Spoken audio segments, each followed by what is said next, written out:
Psychotechnologies live. Woo. Woohoo.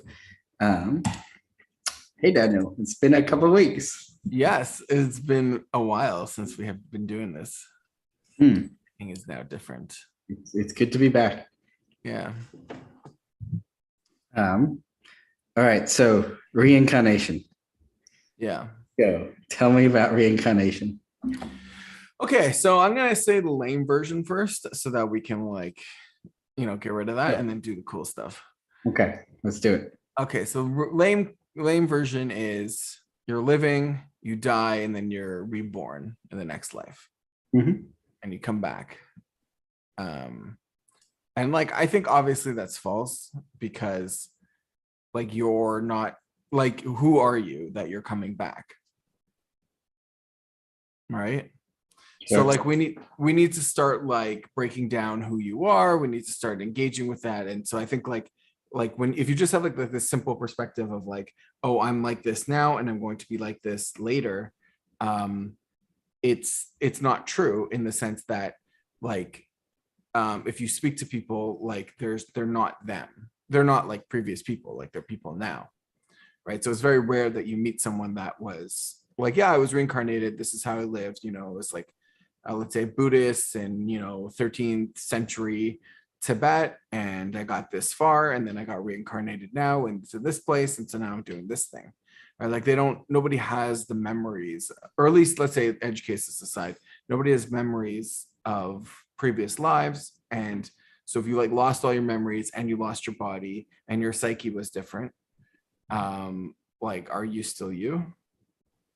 And so I think from a very basic perspective, in that way, there is no that kind of reincarnation is not correct, or at least it's overly simplified to be not a productive discussion, not a productive description of reality. But I think that there are phenomena that exist within the world that we can point to and describe.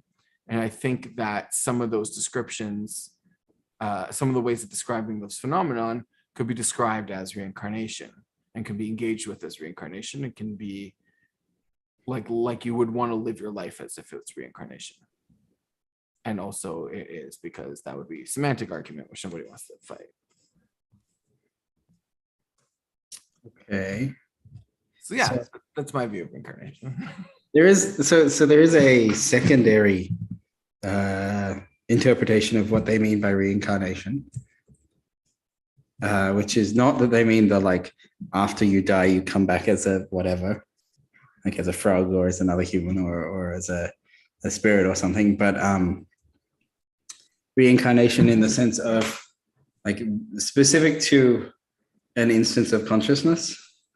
For example, if I'm I want to go for a walk, and a part of me is well, let's go for a walk, and we get up and we go for the walk, and then I get back home and have completed the instance of desire to do the thing, doing the thing, and then getting home, then that part of me just kind of stops being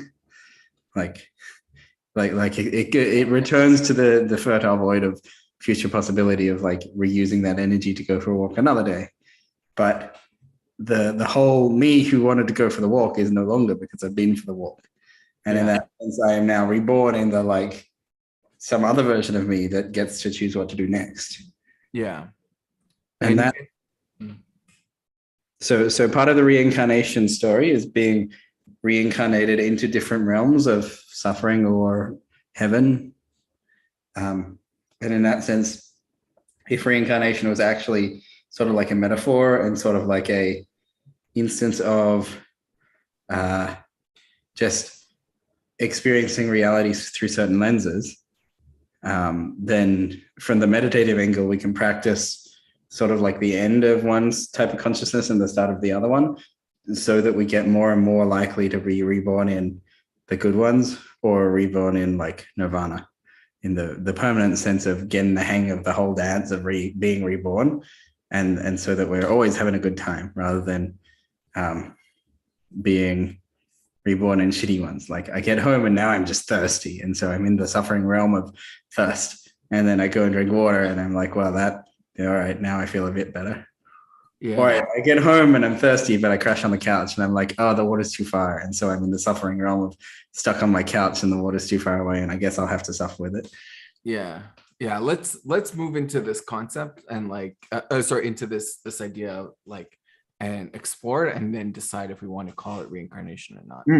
Right. Well, so the proposal that was that all of the metaphors that talk about like rebirth are actually this like change of consciousness. So like going to sleep and waking up could be considered a rebirth cycle as well, because you go to sleep with all these plans and intentions and you wake up possibly being someone different.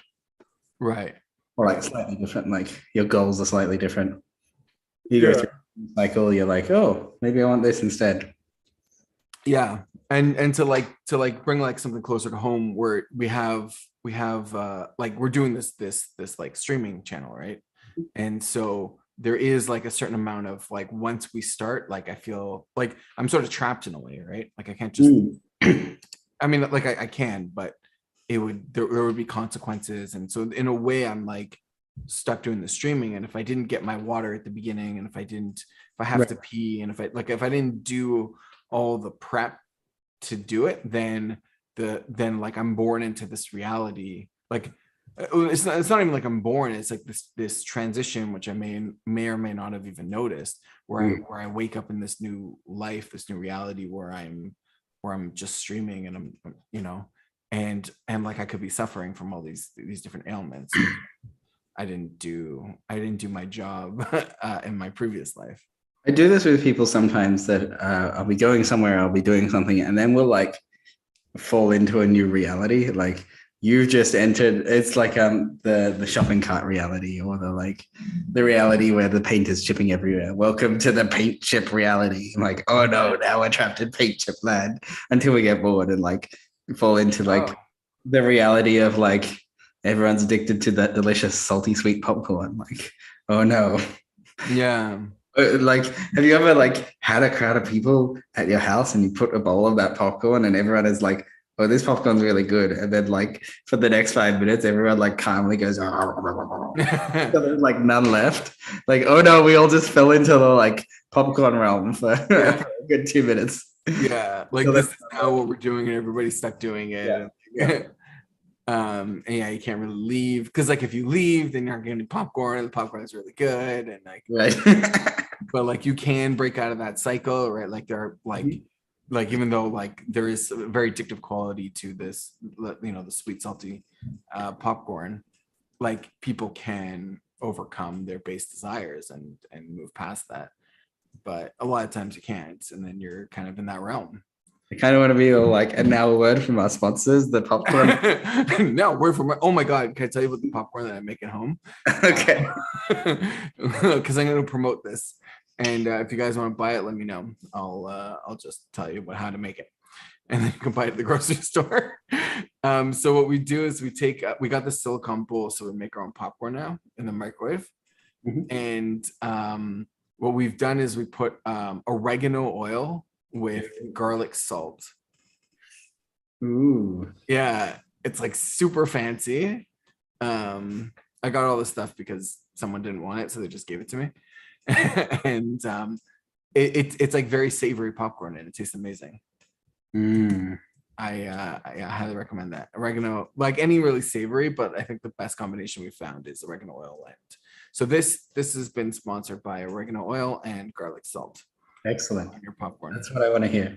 Yeah. Right. So there's this like ability to be reincarnated in a realm of particular significance, and this can happen around like people with strong emotions, or like, oh no, we're like circling down the plug hole of whatever the hell you care about because you have such strong emotions right now. Yeah. Like a portrait drama around people who have lots of emotions. Yeah, and then they get this like drive. This is like a problem with like when drive or ambition goes wrong, where like they get stuck in this loop where they're not going forward. Like they look like they're going forward, but it's on a curve or something. And so they wind up just circling around the same thing. Like, oh, I have to do this, I have to do that, I have to do that. And then I know some people like that. So good for them. So this is the like, I guess it's like a dimension theory of reality. that you can tap into various different dimensions of reality. And this is very much an acid trip type thing. You can like, Oh yeah. well, I see this as very like social, like for me, like when I socialize, like this is very obvious where there's different people trying to do different things. And I'm like having to navigate like which ones do I want to get sucked into and in what ways. I definitely see the like the normal ordinary version of like everyone's doing it all the time, but it's on an acid trip, it's extreme and pronounced and quite apparent that you can enter into the like the sad realm or something. Like everything is sadness, or the decay realm or something like. But like people are doing the mild version every day. Yeah. Yeah, noticing that. I like last time I was on shrooms, I just did shroom trip for Father's Day. And I like I was noticing like that's a thing I think like the drugs let me do is they let me notice those transitions really well. Yeah, and like you're like constantly cycling like through and like things just change. I had like a mild like panic attack on the trip, and it was like really nice actually. Not that it was like necessarily what I would call pleasant, but just like having like a little bit of that was able to work through that, and then I was able, and then memories and past events started flooding in, and then I was able to process that. Because like associations and like personal stuff I don't want to get into, but just to be able to see those things come up and then to do them and to like we don't talk about this a lot, but like in psychology or like neurology, they like to go neurons that fire together wire together. So when you're getting triggered or when you're going down these paths, if you're able to do something different, then like that has an effect, like that rewires your brain or psyche or whatever. Okay, so we have this model of reincarnation that is, from a meditative angle, in theory, there's a progression of you kind of want to be reborn in like a higher realm, like you want to be reborn into a realm that is better and better and better until you're in like sort of the realm of heaven, and then there's like stepping off the thing where you keep being reborn into things, into like this is just how it is. Yeah. So you're in actual reality, and reality is well I'm not sure. I have one theory that is you get to actual reality, and another theory that is like you accept the fact that you keep being reborn in like dumbass realities over and over, and you let go of the clinging and the desire to be reborn in the heaven reality, and you just like, oh, I'm here. Yeah, but here is also heaven. Yeah. Even if it's also hell. Here, heaven, and like every realm, like it's just, this is life. Life is being reborn in many realms. Let's like learn to love the journey, and like you're off. Yeah, that makes sense to me. Not saying I'm like that all the time, but but like that is what I try to do. Even the being here and like cycling versus being like that all the time is a dichotomy that is not necessarily true to reality either. It's like I hopefully am in the anywhere you are, there you are type reality more of the time. The more I practice and meditate or whatever, I get more and more of like, yep, this is where I am, rather than I'm trapped in the hell realm or something like that over and over. What? Like I want to be in the like more, it's not black or white. I'm either in the good place or the bad place. It's more like I spend more time in the good place as I get more and more advanced in my practice. Well, it's all good. It's just a matter of perspective. Well, yes. Right. Because at the end of the day, like it's better that usually it's better that you see it, or that you're present there, than that you're not. Yes. Be where you are is sort of the like where I point to. Yeah. And the cycling is reality. Like if you're cycling, then it's real that you're cycling. Mm-hmm. And you can accept that realness, and you can accept the cycling, and also be bad at it if you want it, like if that's what's going on. Yes. Well, yep. I think the first time I cycled through stuff, I was like, what a roller coaster. Well, yeah. like I was like, life is just life. And then I was like, oh my God, how did I not notice how much of a roller coaster I've been on this whole time? And then I did that for a while, and then I'd like calm down about the whole thing. Yeah, yeah, because it's like a high, like doing that, like seeing like the cycling itself has energy. And I think also, like, I know the first time, yeah, like sometimes when I'm like get carried away in the cycling, like I'm pushing forward that cycling as well. And then so I'm cycling and then like sort of sucking the energy from the cycles, which I don't think is necessarily good. I'm not trying to do it. Well, I would say like ride the waves, be in the good parts, like take it easy if you're having a bad day. Yeah, yeah, you want to balance the energies and stuff, but like not forcing it, because you don't know what you're doing, because everything is just cycling. Well, it's sort of like, I'd say it's like it's your energy, and so if you're fighting it, you're just fighting yourself. Yeah, you're just fighting yourself. So try and get to know it, try and be right with it, try and like take it easy if you're having a bad day. Yeah, but try not to fight too hard.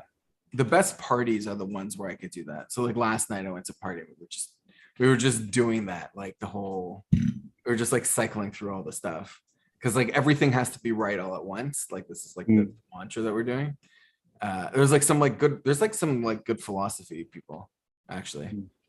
And so we're like really doing, I'm like really like, hey, this is how reality is. And they're like pushing back on me, because who are you to say what reality is? And then like, we do the whole, like that whole cycle of like, this is what I think, but this, and that. And then like, you're still doing this, and we're doing like the psychology and like the presence and what we're noticing and being aware and doing all that all at the same time. And so then that cycles, but then you start to notice like the underlying stuff that's going on with the people. Like, is this love? Are they coming from a place of love? Are they coming from a place of where's that place coming from? And then when you feel that, like we accidentally like walked into like intimacy at one point. Like I was like, oh shit, I didn't realize like actually what we're doing right now is having a really intimate conversation, and we didn't really talk about that, and we didn't acknowledge it, and it kind of just surprised us, or it surprised me, and then I think it surprised the other person as well. And then we like kind of like dialed it back a bit, because we weren't ready for that connection. But then we talked about it, and we backed off, and then we started to be again, like like once we talked about it, then we were starting to be able. And then like, I don't know, to me, like that's like the best thing is you're wanting to do everything all at once and just cycling off each other and bouncing around, because you're people, right? That's what people do. Okay, so other reincarnation. So there's this like rebirth into different states of consciousness thing, which happens like one of the maps is like the number of lifetimes you have to have in certain realms before you like go out of it. And that like as you get into more and more of the heaven realms, the number goes down. And so if you're in the hell realms, you need like 100,000 lifetimes or something. And then there's like the 10,000 lifetimes and 1,000 lifetimes, and like they're like what's that then? Returner. Well, if it is the like end of consciousness, start of consciousness proposal, they're like, how long do you have to be meditating? So is it like another 10 years of meditating, or are you like, oh, within another year of practice, you'll get the hang of it and you'll only have a couple of lifetimes left of breathing? So give me a single example. I want to see if this fits my experience. Because if we're using this interpretation of reincarnation, and then the 1,000, like we should be able to test this should be a testable hypothesis, right? Like saying you have to do this 1,000 times before you get it and you're able to move on, right? Then I should be able to see like if I can do it fast, or whatever, right? However, we're going to set up the experiment later. Wisdom sometimes does this thing with numbers where they're like 74,000 nadis or something, or they're like 1,000 of this or 10,000 of that, or I don't know what that means. They don't necessarily mean concrete, literally that number, but they mean like an order of magnitude, I think, or like a heuristic order of magnitude. I think that's a fine way to say, like, even if they say like, hey, on average it's this amount, or like within an order of magnitude. Like if you're doing like 10,000 and you get it within an order of magnitude, that's really good. So there's Like these are the essentially Fermi estimations is what they're making. there are the bhumis. Let me see, like there are the 10 bhumis, and there are particular state-based propositional like hierarchy of whatever. Sorry, 10 bhumis? Yeah. Like bhumi, like from BHUMIS. Here, let me just send you a link and I'll put it in the chat, in the event, in the video. Rain. 10 boomies. I kind of this. I find this one really interesting. Anyway, so this is sort of some cosmology, Buddhist cosmology, of the like. Their Wikipedia calls them process of awakening, stages of awakening, levels of attainment. The first bhumi, called the very joyous, is attained with the first direct perception of emptiness, blah, blah, blah. Despite having directly and correctly perceived emptiness, people on the first level are primarily motivated by faith. Second bhumi, on all occasions of waking and dreaming, his movements or activities of body, speech, and mind are pure of even subtle infractions. He fulfills the three paths of virtuous action, abandoning killing, stealing, sexual misconduct with his body. The middle four abandons lying, divisive talk, harsh speech, and senseless chatter with his speech.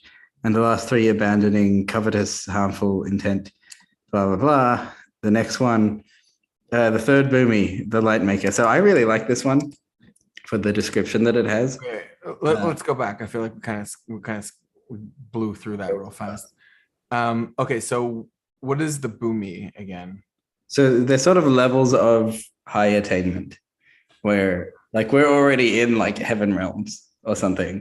So and once you get to heaven, there's even levels within that. So the first level being the very joyous sort of. I don't actually know how this fits in with the realms. The sort of different bits of Buddhism took different angles, but essentially this is a level system. So this is like another level system. So I actually kind of like these leveling systems. They appeal to like my autistic side. Or we must measure and calculate level systems. Yeah, absolutely. Yeah. But again, it's not to say that like we're not using this as like a way to be better or worse than other people. Kind of like a qualitative, subjective level structure in order to try and almost quantify, but obviously it's kind of hard to quantify interior experience. Yeah. So it's not this level system. Yeah. So don't use it to be a jerk. Use it to take. Yeah. Or you're not. It's just not going to work that way. Yeah. Mm-hmm. Okay. So at least I think it doesn't. Okay. So yeah. So I'm looking at these and there's 10 steps. Where are we starting and where are we going?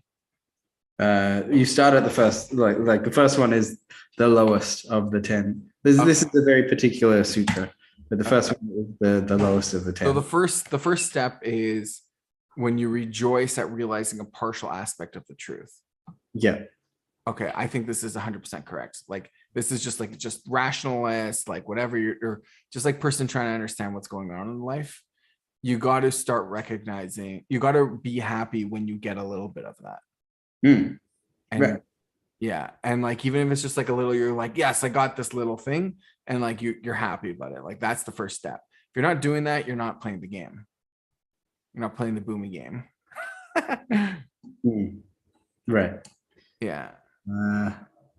And then so if you want to, if you're there where I think you're rejoicing in partial truth, and you want to get to the 10th step, which is one benefits all sentient beings with dharma, just as a cloud sends down rain impartially on all things. So if like that's how you want like you to be, then this is the 10th step program. 10-step path. Right. Yeah. Okay. I mean, that's quite a high bar. Like I don't know how many people I know who would propose are at that like level 10 thing of the like I mean, just the cloud rains down impartially on all things. yeah, I know like most people I hang out with, because I don't really hang out with people that don't do this, but like most people like get happy when they learn a little truth, a little bit about truth. Like most people are at least at this level, and I think we do want it. Like a lot of those people, like I know I do. I would love to just rain benefit to sentient beings impartially, right? Like what kind of being is that? Like I would be like an angel or something, right? Like except like good. Um, like it would, you know what I mean? Like you're just raining down goodness on everyone. Yeah, that's kind of the Like I'd love to do that. yes. Well, maybe we should start at 10 and work backwards. Okay, so you're saying this is the end goal. Let's move backwards from that. Yes. Okay, this is interesting. And by the way, the 10th one is called the Cloud of Doctrine. Yeah. I mean, these are all kind of translations from an ancient sutra, so yeah, feel free to like hold lightly the like literality of such titles. Dharma Gaia. Yeah. That term before. Cool. The Dharma Gaia. The mega dharma. Yeah. Mega dharma. Yeah. This word, this sounds familiar. Yes, in Sanskrit, it's mega dharma. Yeah, cool. All right. So you want to do number 9? Explain. Sure. Okay. So where are we? The short in which one preaches the law freely and without restriction. This is kind of like Dharma. The law being the Dharma. Yeah, because so in some of these systems, Dharma translates as like literal like laws of the physical universe, but from an interior subjective experience perspective, where you know if you're grumpy, other people will see you as grumpy and treat you differently. Like real basic like universality of psyche. Knowledge. Yeah. Again, the internal subjective rules of the universe is the Dharma. Well, they propose that Dharma is as concrete as physics, like in the same way that we've externally scientifically verified physics.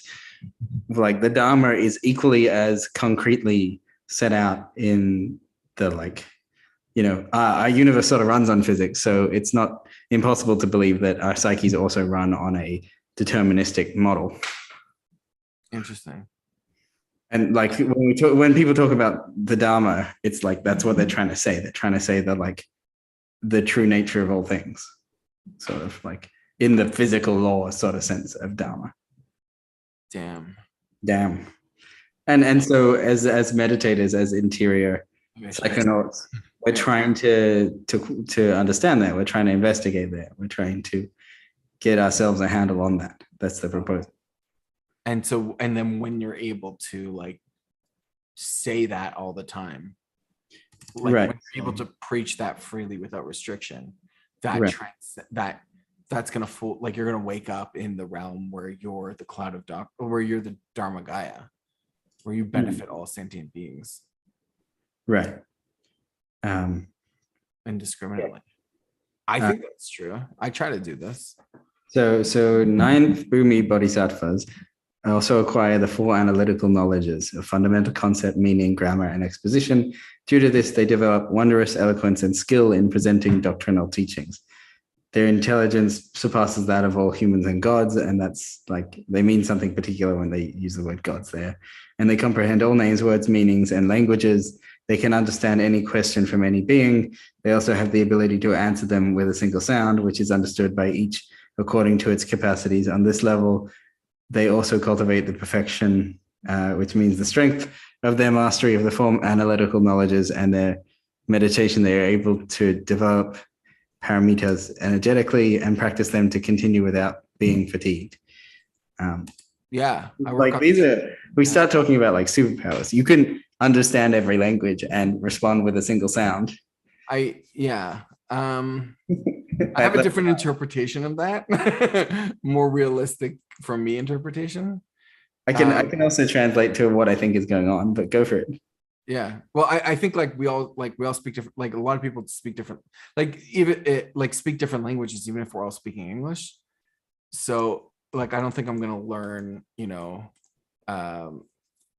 Hindi from like doing meditation. I think you have to actually study that. But like I know like when I'm at events and stuff, like different people see the world completely differently. And like as I practice and go more along the path, I'm able to say words or sentences that are just a thing that everybody sees it, that it's true from everyone's perspective. Hmm. And I'm not perfect at it yet. I get called out a lot, but it is something that I practice. Right. So I would say my interpretation of what could be, how do you get to you speak everyone's language? Yeah.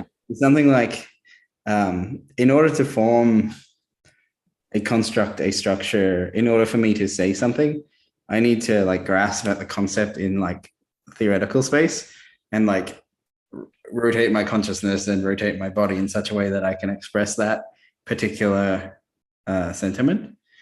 Yeah. And in doing so, I move my being to like this and say like, ta-da.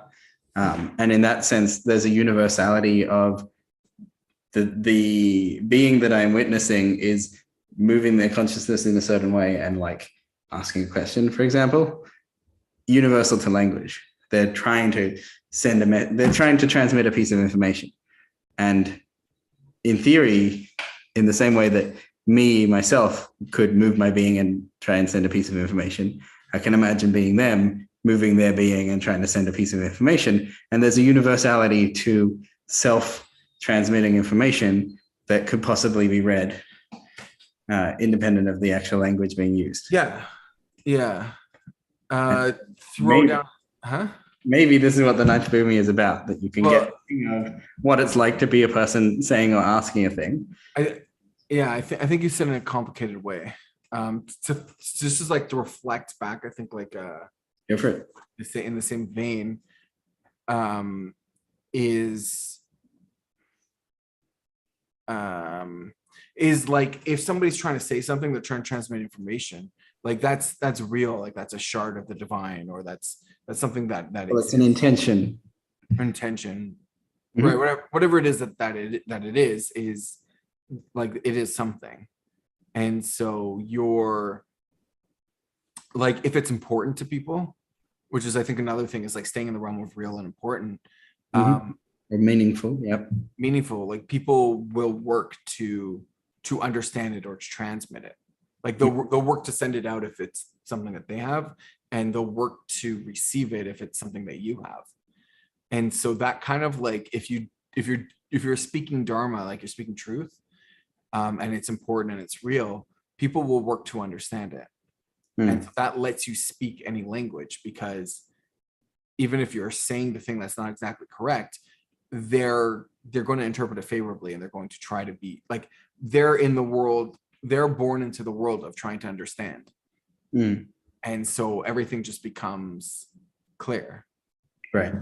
Because everyone's making it that way. versus like you're in school, you're a teacher in school, and the kids don't want to learn. Like, you're gonna have a hard time teaching people who don't want to learn. Mm-hmm. It doesn't really matter how good your words are, or how many languages you speak.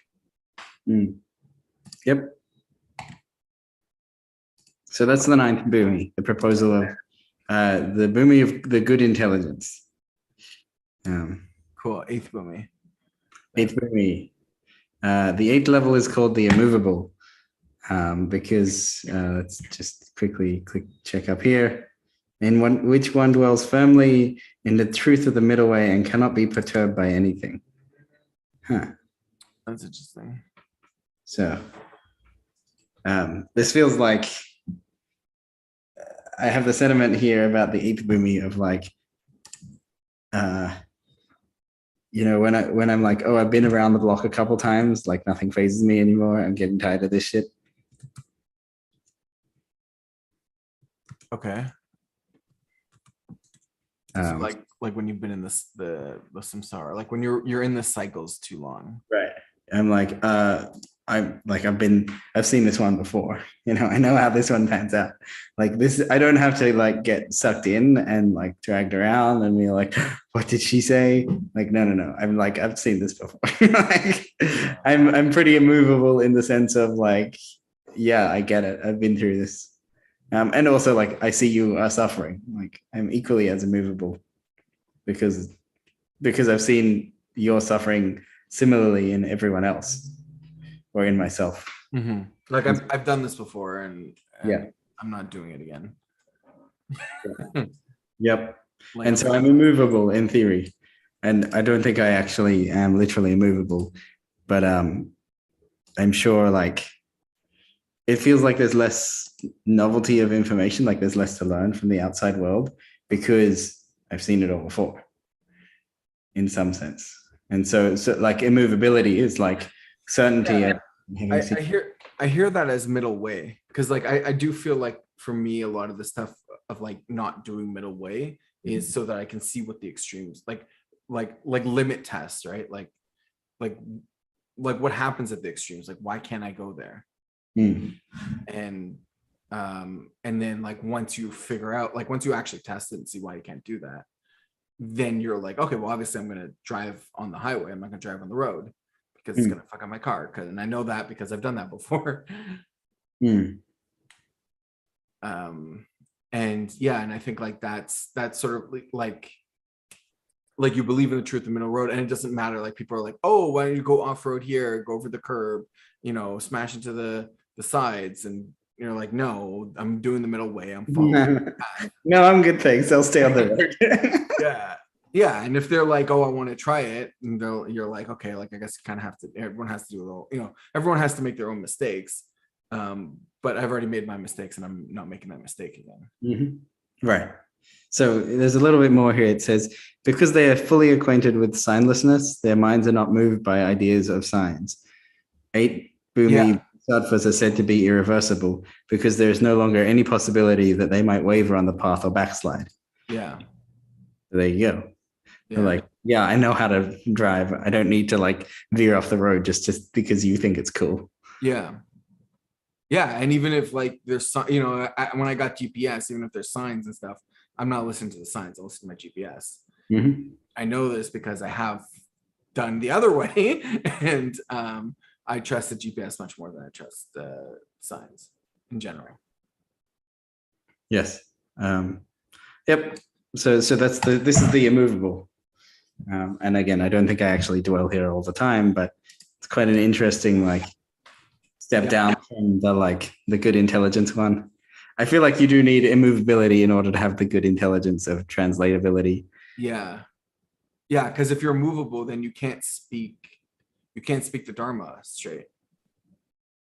Well, if you move, well, there would be a skill of like appearing as though you're moving, even though you are immovable, so that you can speak other people's languages. But also, like, if you're immovable, that's not moving. You for your Dharma. Speaking another language isn't moving. It's expression. It's different expression. Yeah. But like, it depends on the other person's language. The other person's language is lies. Then yeah, you can't move. The other person's language is just another way to say the same thing. Then that's not moving. That's just speaking differently.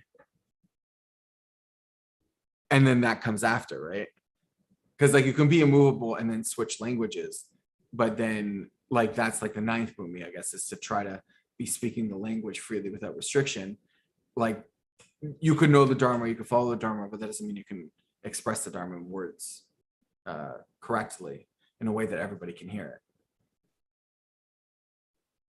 Yep. All right. The seventh? One arises above the states of the two vehicles. What is that? Let's take a look.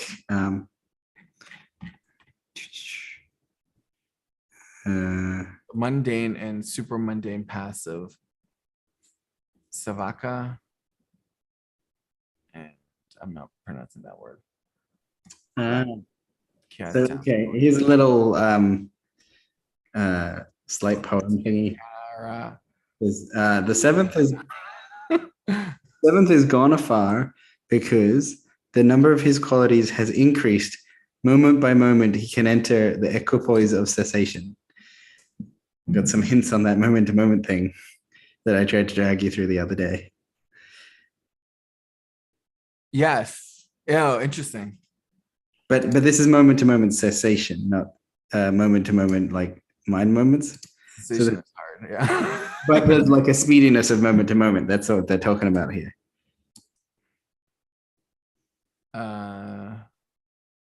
What does that mean? Explain to me this Dharma. So cessation is a like, cessation. No, I know what cessation is, sort of, or at least like enough, like let's say intellectually, somewhat. Yeah, it's when you stop existing, you stop experiencing, right?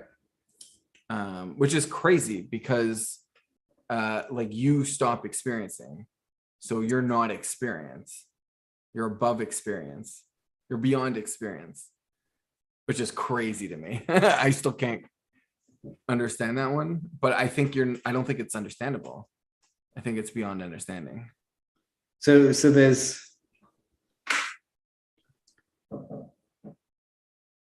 hard to explain. This is hard to explain. Part of Sadhguru talks about it nicely. this is a like, I have a new budding theory that I'm developing, which is something like the physiology of our experience or the consciousness experience is a lot more dependent on our physiology than we realize. Like if your heart is beating faster, you're probably having either a scared or an excited, but it's dependent on the physiology as to which conscious experience you're having. If you're upset, you'll feel the breathing rate or the tension in the body, or like a lot of experiences come out of the physiology. And in that sense, there is a physiological change that can cause us to stop having a conscious experience, right? I mean, there's the real obvious ones of we faint, but then there's a more subtle version. Anesthetics is I think a classic one. Sure, an anesthetic would do it. Yeah, okay. Like fainting kind of does it. You're gone and then you're back. But actually, I suspect there's a more subtle control where we can just have a peaceful, feels kind of like waiting a bit when nothing is happening from a conscious perspective. And that you can get there through physiological control by dealing with a whole bunch of your lifetime of trauma stuff and not having any fear anymore, or having a significantly reduced level of fear and anxiety and anger, and being at peace with the world, such that your physiology is actually relaxed so much that you don't need to be having endless thoughts on repeat or anything. You can just be here. Like when you're really safe and comfortable. Right. But there becomes a skill to navigating yourself to a really safe place. That's my proposal is there's a skill of moving your physiology to that place. I don't think that's sensation though. You can cause a cessation by taking your physiology to that place by control, conscious control, but not conscious. Yeah, you can do things to set it up so that you'll get cessation. Yeah, but you can't do cessation that way. Because then it's not you can't create a container in which you're experiencing cessation and you're also creating the container. Right. Because then it's not cessation. I mean, I guess it's whatever. Well, the best you could probably do is a feedback loop. You set yourself up for cessation, you do the cessation, and then you pop out for a moment, and then you pop yourself back in, and you just keep doing that until you're majority in your peaceful cessation moment, unless you need to actually do something, in which case you are out doing it and then popping back in. You can live your life that way. Yes. Yeah. But it's not really, you can't be there while you're in cessation. You can be not there. Yeah.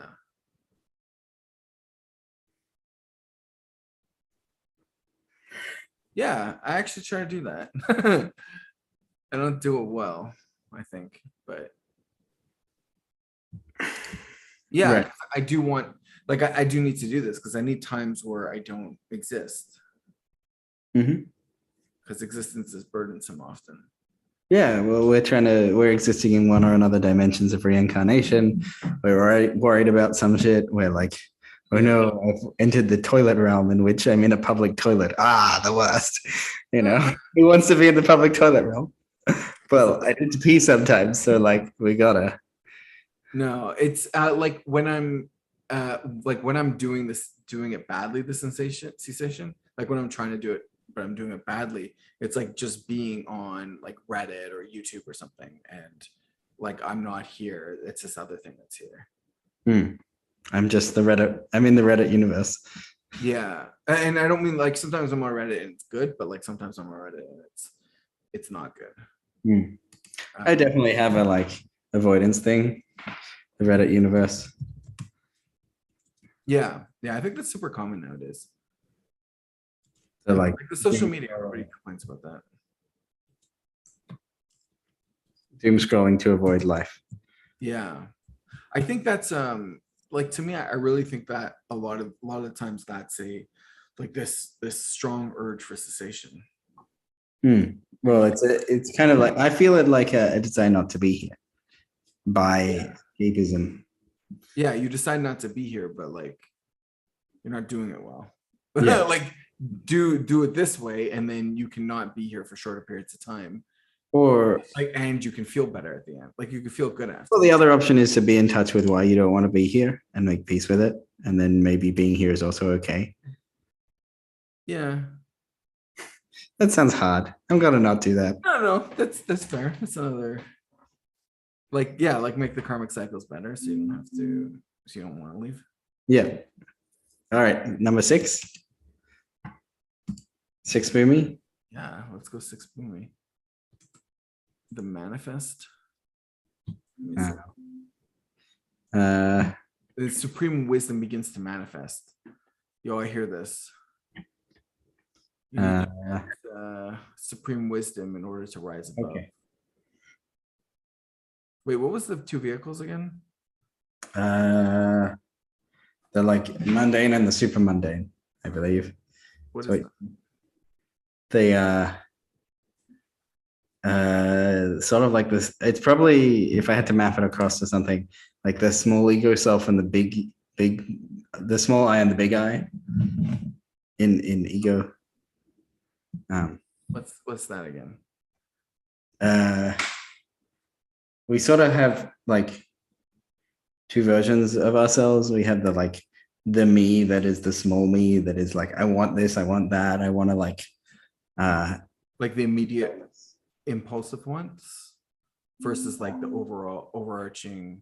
I think of it like minor selfish desires, like I want fame or I want ice cream, versus the greater self that is like, we're going to do this for the benefit of me generally, and the benefit of lowbrow kind of stuff. Yeah, but it's like the job of the 2 selves to work together anyway. I think that may be a bit of a leap, so I'm gonna like double check on the thing. This is kind of like like watching South Park versus creating South Park.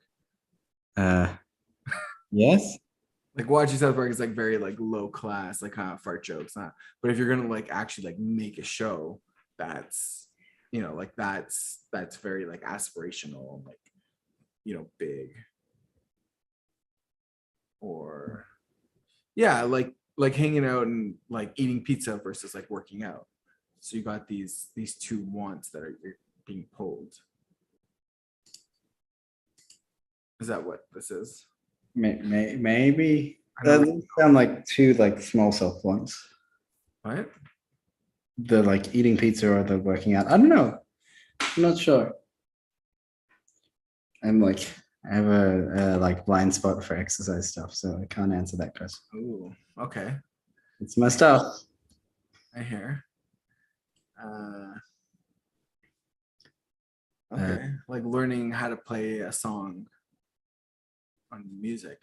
It could be like, it's like kind of like higher in a way. It's like more elevated to learn how to play a song than it is to eat pizza. Or like listen to the song maybe. Or listening to the song versus like sitting and working and playing and trying to build that skill set.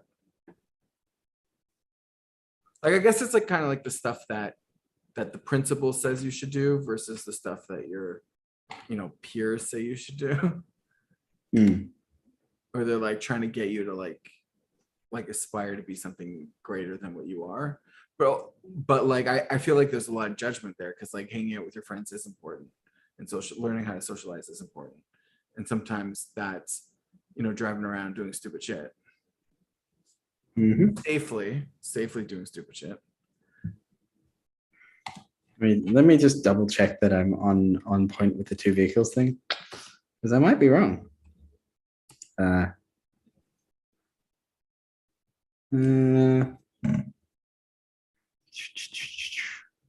Oh, I think that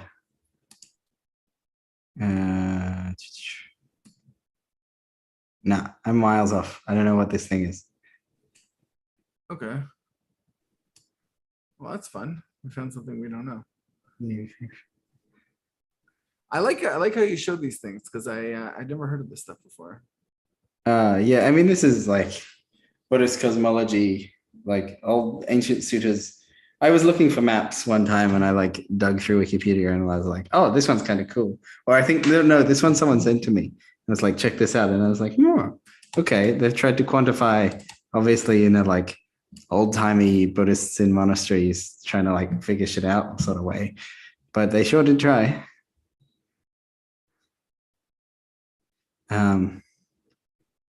Okay. We should learn about this and then do it. Vehicles.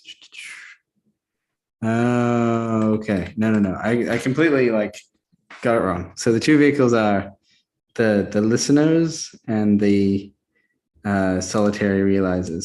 So one of them, the listeners, is obviously you follow a teacher or a guru, and the solitary realizers is you go off on your own. But those are the two vehicles. Dude, that's fucking us. We do but that. You can go beyond that, right?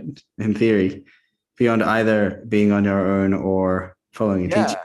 That's what we do. We do that all the time. That we're making up our own shit. Like, it's not we're generating, not making stuff up, but we're creating. But we also do follow like teaching. So there's like teachers and stuff, and like in a way they are above us. Like we do this kind of guru thing, but we also do our own path. And so like our way is the way above the state of the two vehicles. I am at an interesting, confusing place at the moment where it does feel like I don't know it doesn't feel like there's much progress I can do just kind of on my own anymore.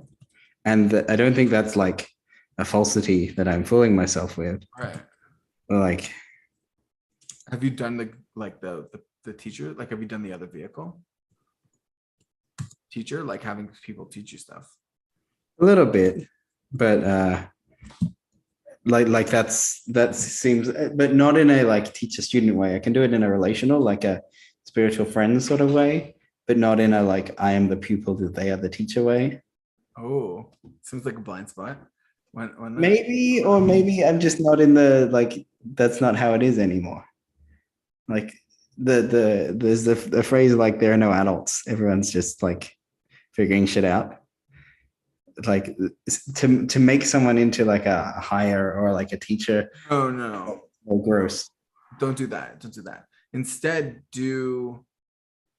it's like a selach harav, like you're making that relationship, or you're making that moment, you're making the interaction one of a teacher pupil.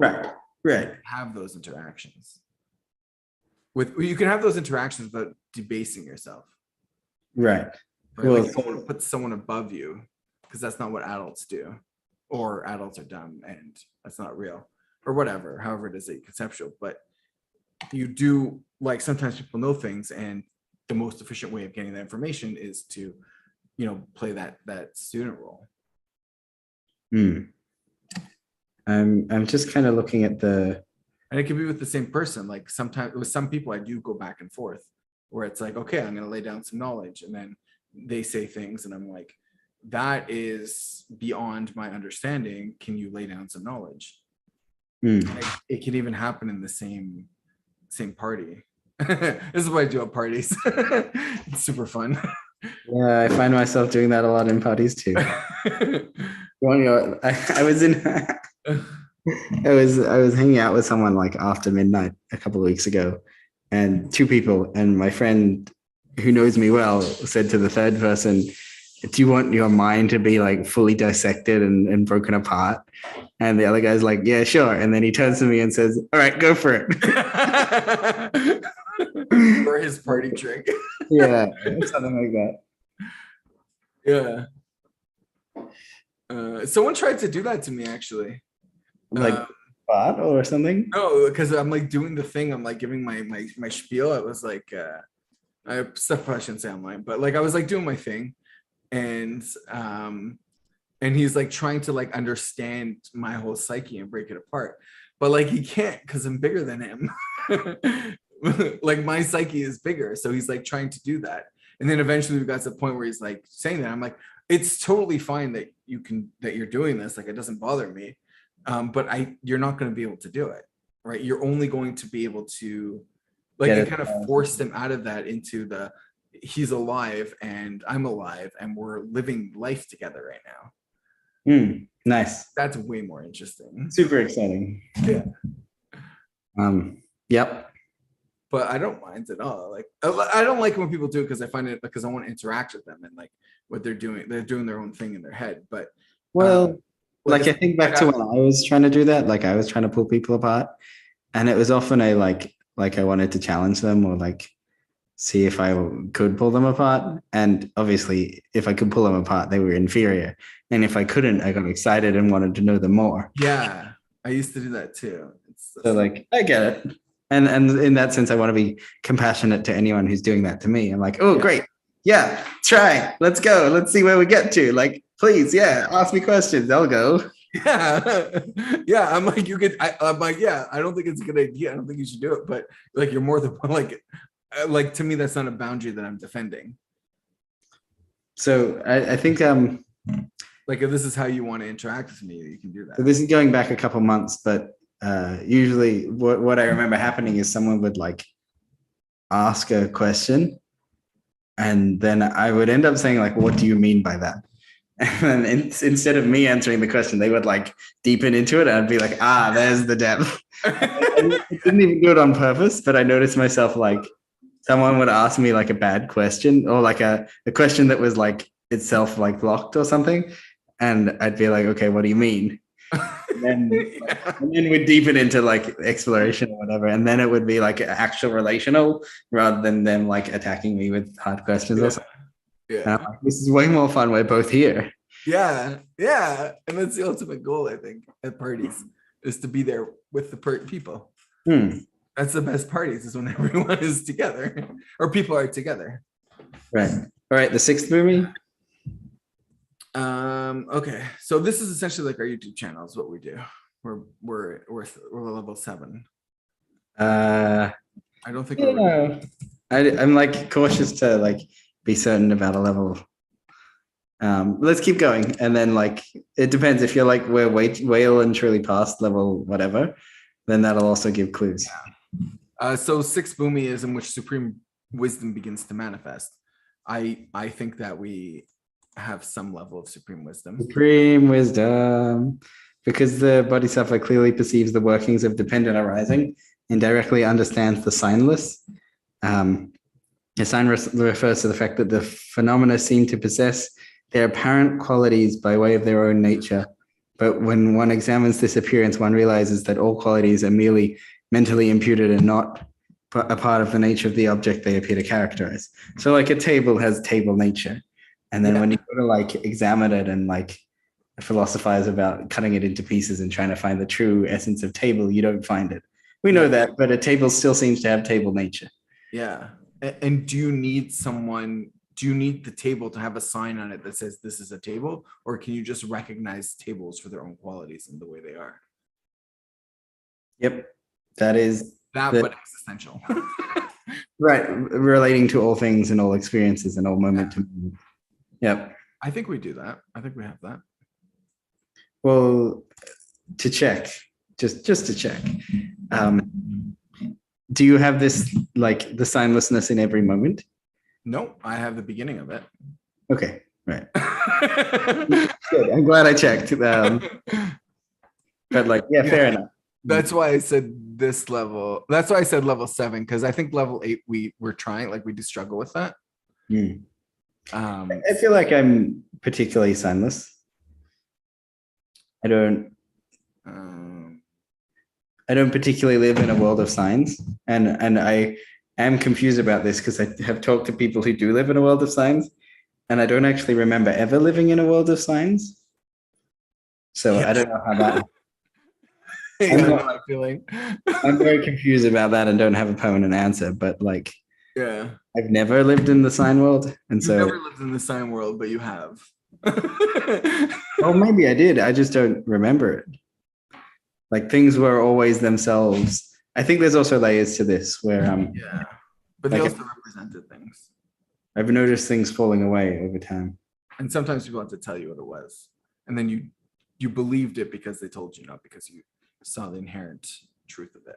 Right. Someone had to teach me what the word table was and how to use a table. Not that. Sometimes someone would say this is a table and you would agree with it, and you didn't know that from the interaction, the inherent tableness of the table. You knew that because someone told you. Right. And so that's a sign. Hmm. Might have been an accurate Must sign, have happened. but it's still a sign. Yeah.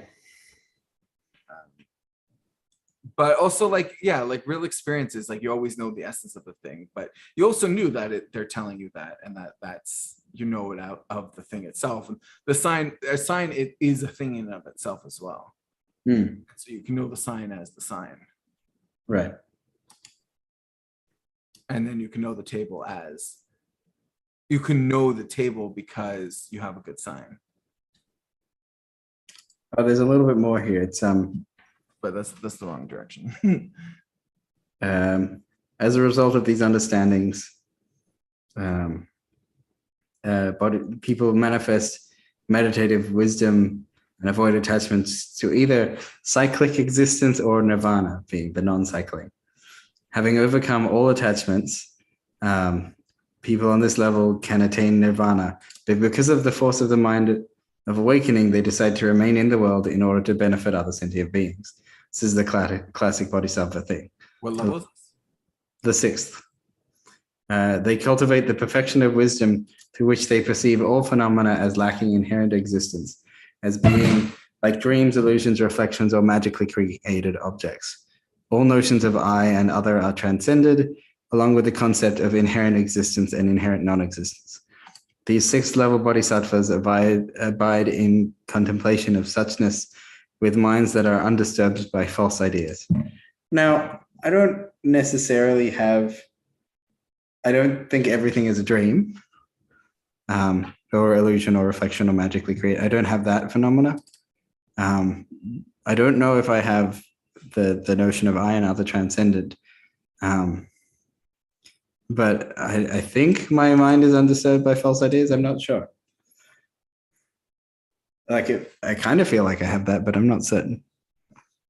Although that's not. Let me say something false and see if it disturbs you. Well, yeah, I take that back. You're right. It's not that I'm undisturbed by false ideas. It's that I feel like I can tell when they're false, but I'm not like undisturbed by them. I can just tell. So undisturbed would be a new level of like, oh, okay, that's fine. Well, there's a deeper level of peace with relation to false ideas that I am not at yet. Like if somebody says something wrong, like, does that disturb you? Like the sky is green. Or well, wrong? Yeah, it's sort of, it's this. Are you disturbed? Like, oh my God, somebody said something wrong. Like, you know, like when someone says something wrong on the internet, you're like, oh my God, I need to fix this. Like, right. Do you have that? It sort of depends on what the bar is for undisturbed. If it's like a fairly low, like you don't really care if people say dumb shit, or if it's a fairly high, like your mind doesn't even move when someone says something untrue. No, I don't think that's level 6. I don't know. It depends what they mean by undisturbed. Yeah, I mean, truth is, I don't know. I'm just reading the Wikipedia page. Yeah, that's the I stuff. don't actually know, but I don't think so. Like, I don't think you have to have nothing. Or maybe, I don't know, maybe there's different levels. Well, it's kind of hard to tell Like with the these 10 descriptions. cycles are also going to have their own cycles as well, right? Yeah, potentially. It's not like a linear progression. It's sort of like a weird path up the mountain. Yeah, I would say it's like past. Okay. I mean, the level, okay, let's put this way, like the level in which I'm talking, like I think there is like a sort of perfect ultimate level 6. That's not what I'm referring to. Yeah. I would say that like I'm For a using long time, I've had this question of a lot of these maps, like how universally, infinitely, concretely certain are they? Or how like flexible are they on the margins of like, is this really 6 if you're just mostly unbothered by false ideas and then occasionally get like I think it's a 6. It's just like where in the fractal the spectrum of 6. Yeah. manifolds of the dimensions of reality does it exist? And I Sure. say I'm like coming from the colloquial perspective. Like I'm not saying perfect beings and stuff. I'm saying, you know, in general, like normal conversation, normal stuff. Can you say that you're this way? Well, it's kind of difficult to work out whether they're trying to refer to perfect beings in this particular map, or they're like kind of like this ish. Yes, they're doing both because it's Maybe. That's what we decided. Maybe. Remember, like, because you're anyway going through the no, because this is like the whole conversation that we've been a part of, right? Like we've been doing the reincarnation. The way we've been talking about it is on the level of we experience reincarnation in our regular everyday life. And so we like one of the reincarnation cycles that we experience is this 10 level. And so I think if you're trying to work on one and you're trying to say, and I'm a 6 until I get it perfect, and then I'm a 7, then you're gonna like you're not like you have to do this stuff a bunch of times, right? Yeah. So you're better off iterating more than you are trying to get it perfect the first time. Sure. All right, number 5. Yes. So yeah, okay. So you're a level 6. What? I don't know. Okay. In number 5, in which one surmounts the illusions of darkness or ignorance as the middle way. So the 5th level is called the difficult to master because it involves practices that are so arduous and require a great deal of effort to perfect. It is also called the difficult to overcome because when one has completed the training of this level, one has profound wisdom and insight that are difficult to surpass or undermine. The 5th is called the extremely difficult to overcome. Since all evil ones find it extremely hard to conquer him, he becomes skilled in knowing the subtle meanings of the noble truth and so forth. So this is like a milder version of the unshakable. So like samadhi. Say again. It's like perfect samadhi. Yes. Bodhisattvas on this level cultivate the perfection of samadhi. They develop strong powers of meditative stabilization and overcome tendencies towards distraction. They achieve mental one-pointedness and they perfect calm abiding. They also fully penetrate the meaning of the 4 noble and the 2 noble truths and perceive all phenomena as empty, transient, and prone to suffering. Yeah, everything is suffering. Ever heard that before? Yeah. People at this level are grumpy. But it's the stuff that they're talking about when they mean everything. Yeah. Yeah. Yeah. Yeah, because I think nirvana is a thing technically, but it's also not a thing. Yeah. Well, it depends how you look at it, as we keep saying. Yeah. Yeah, so like this is a thing. I do think I have like, I don't know, perfect samadhi. Like it's really hard to figure out. But like I do get good samadhi often. It's not like whenever I want it. Yeah. Well, that just like we were talking before, you need to set up the like causes and conditions that will get you there. And then like kind of wait a while and then it should show up. We also do it, right? Like yeah, do the samadhi. Mm-hmm. But yeah, you do samadhi too, probably. Yeah. It's hard to do this stuff without doing samadhi. Well, it's hard to work out insight without the concentration. Yeah.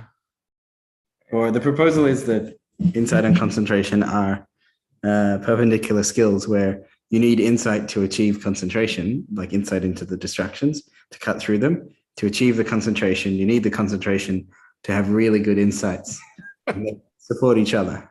Yeah. Yeah. All right, number 4. Number 4, the radiant intellect, in which the radiant flame of wisdom burns away earthly desires. Oh, that's interesting. Can I say I was at a party and I brought this guy. He's like from, I guess, like post-rationalist or something. And he was talking about how good it feels to like figure out a math problem. And he's like liking it to an orgasm. And he was talking about how like, you know, he should stop having sex so that he can concentrate more on math and like get those, because it feels better.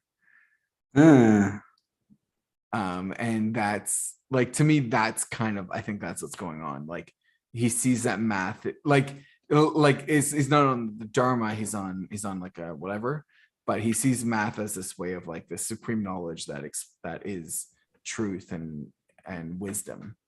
And so for him, like that's a kind of like a very example of like this like heavenly desire, or like the source of wisdom that burns away the earthly desires. So the bodhisattvas on this level burn up the afflictive obstructions and the obstructions to the omniscience with their radiance of their wisdom.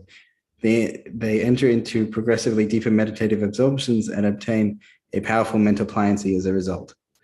This eliminates laziness and increases their ability to practice meditation for extended periods of time.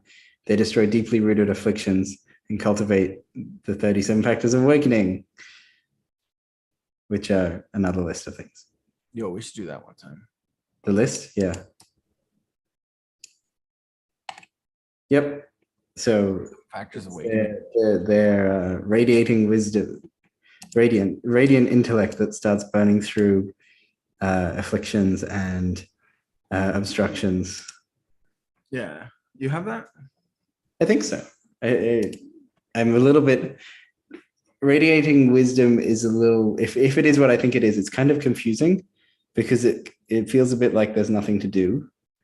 Like, yeah, like I just do nothing and then things sort of like are illuminated by light, and then I'm like, okay, I guess I do another thing, and then again things are illuminated by light. But much of the path prior was like having to meditate in order to make progress. Yeah. And there's also some confusion here because much of the prior path was having to do something. Now there's non-doing or non-having to do anything in order to achieve insight and wisdom. And so it's like surprising or confusing, or I'm like, I'm not sure. Should I do more? Should I do less? Like, I'm just kind of in a floaty middle place for a bit. I feel like I have this one pretty much down pat. Yeah, it's like a liminal floaty feeling. Yes. Yeah, it's a good one. That's a good place to me. I think that's like that has the flavor of nirvana. It's also like what it says about the elimination of laziness is kind of interesting, because it's like my mind is always sharp and present. It's very rare that I'm like not like the same clear open mind that I am like a moment after I've meditated, or like pretty close to it.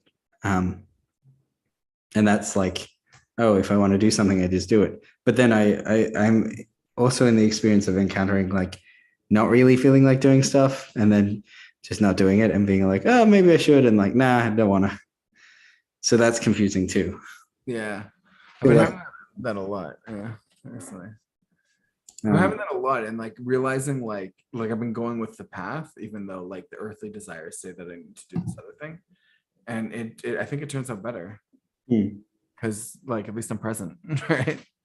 Yeah, or like there's a desire to be present, even if it's doing nothing. All right, you ready for the fourth? Yeah. Wait, did we just do the fourth? The third. The light maker. Whoa, Azora High. So do you want to read that quote in the middle?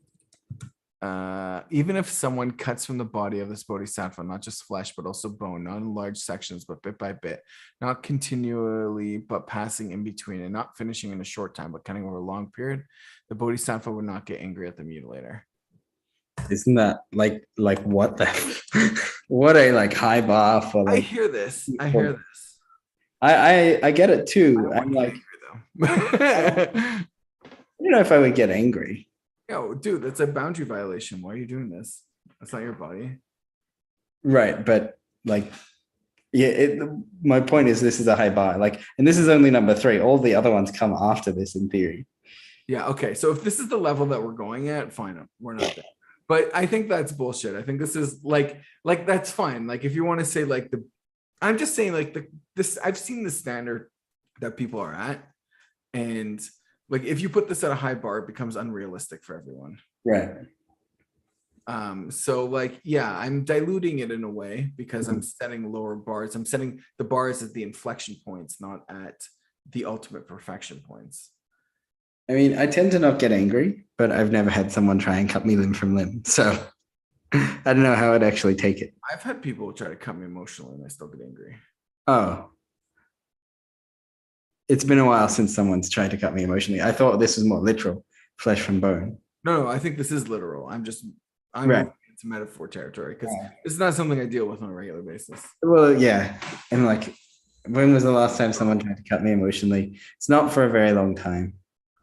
And I don't think I get angry at it anyway. Although I do live with someone that tries to cut me a lot. And I don't get angry. Ooh, maybe he is past this level. Yeah. I mean, but like, what a level. Like, cut limb from limb, not get angry. Yeah, he doesn't try to cut me limb from limb, but he does try to like pull out my hair and like yeah. Got sharp nails and he digs them into me. So the bodhisattva realizes that his tormentor is motivated by afflicted thoughts and is sowing seeds of his own future suffering. As a result, the bodhisattva feels not anger, but a deep sadness and compassion for this cruel person who is unaware of the operations of karma. Yeah. So I'm not on this level. But well, on a practical, pragmatic, colloquial level, I feel like I am. Yeah. Look, it depends how high the bar is. Yeah. Like if it's like seriously response, it is often an appropriate response. I think maybe that's just showing my ignorance, but like in psychology, anger is like when like it's when one of your boundaries get violated. Is when you experience anger. And right, but you have to believe you have a self in order to think feel there's something worth protecting. And so if you're beyond self, you may be beyond it, unless it's like performance. Even if you transcend the self, you'll still defend yourself. But you may not be like, you may not use anger, or like it may not feel like out of control anger. It may just be like, I express anger to push back because I know that works. Right. I don't experience out of control anger, but I do experience the emotion of anger. Right.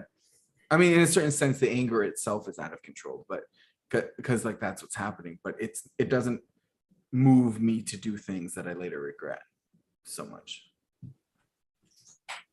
Like a slight amount. Sometimes I'm like, the tone was incorrect, but like I don't hit people. All right, the second bhumi. Second bhumi. Oh, that's such a good name.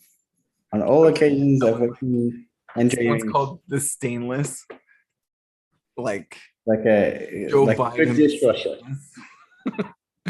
good dishwasher. Or clothes washer. On all occasions of waking and dreaming, his movements or activities of body, speech, and mind are pure of even subtle infractions. He fulfills the 3 paths of virtuous actions, abandoning, killing, stealing, blah, blah, blah. Not only does he refrain from what is prohibited, but he also fulfills all the positive achievements related to proper ethics. He's a good guy. I guess that's the 8 Noble Truths also. Does all the good stuff in general. But like maybe isn't as like perfectly clear on the inside like the higher levels are.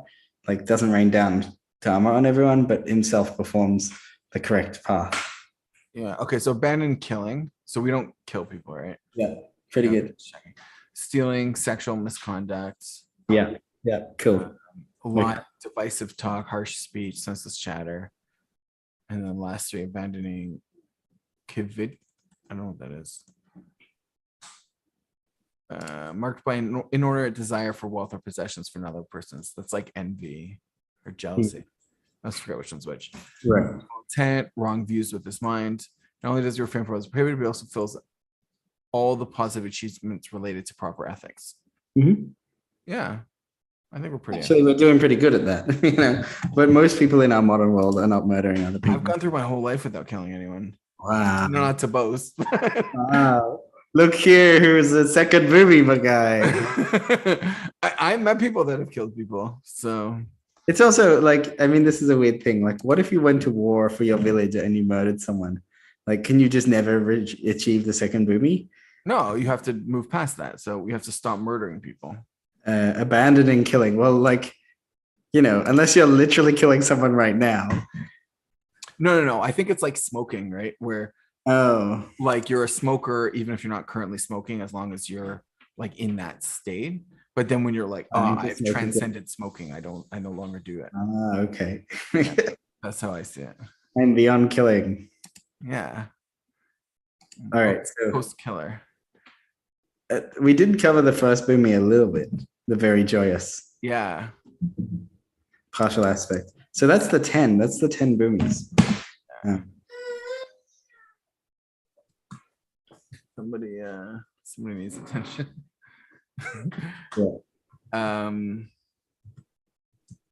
Yeah. So that's the 10. And the proposal is like there's another set of like reincarnated like realms. Yeah, according to Wikipedia, it's a 32nd and 33rd place. Which makes me think that there's a lot more of them. Well, there's the heaven realm, the god realms. These are sort of the beyond the human, like the heaven realms, I think. So these are beyond human.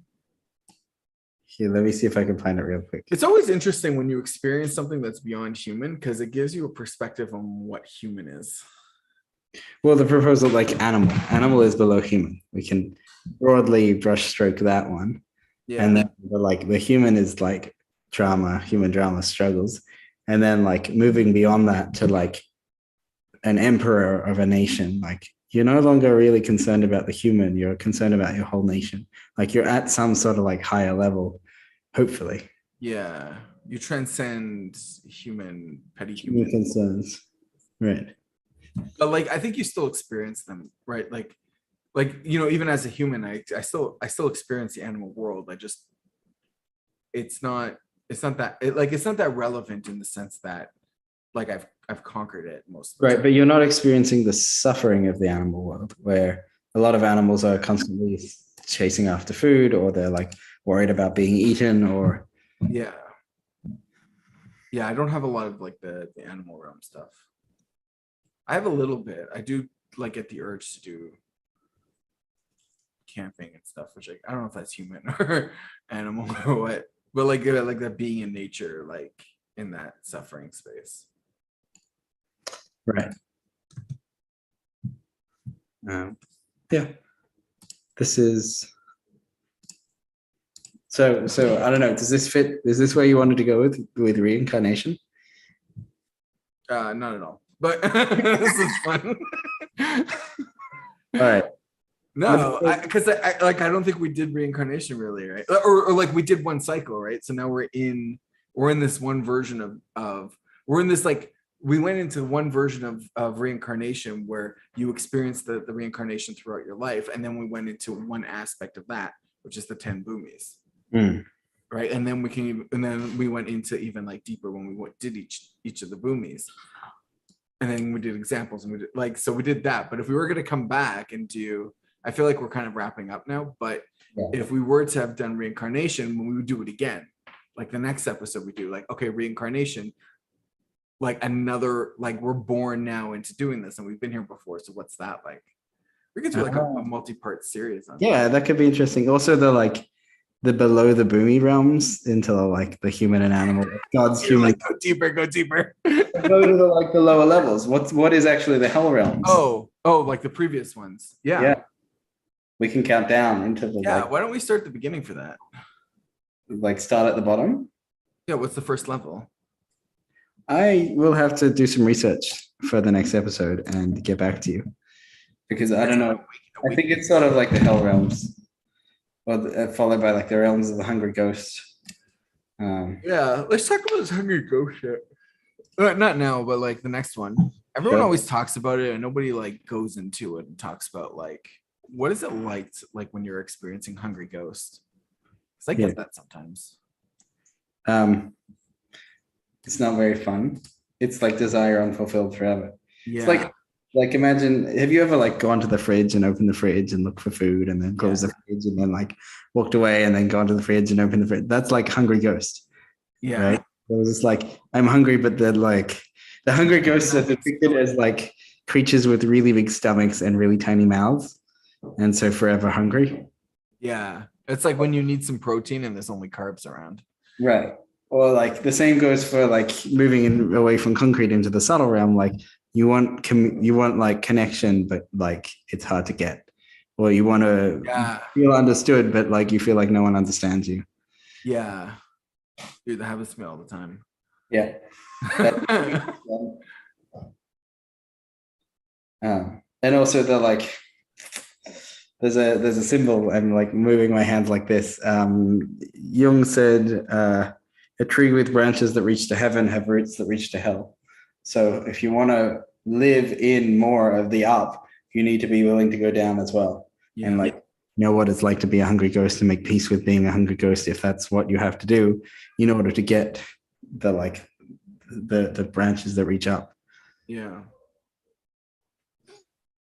Yeah, it's some serious level.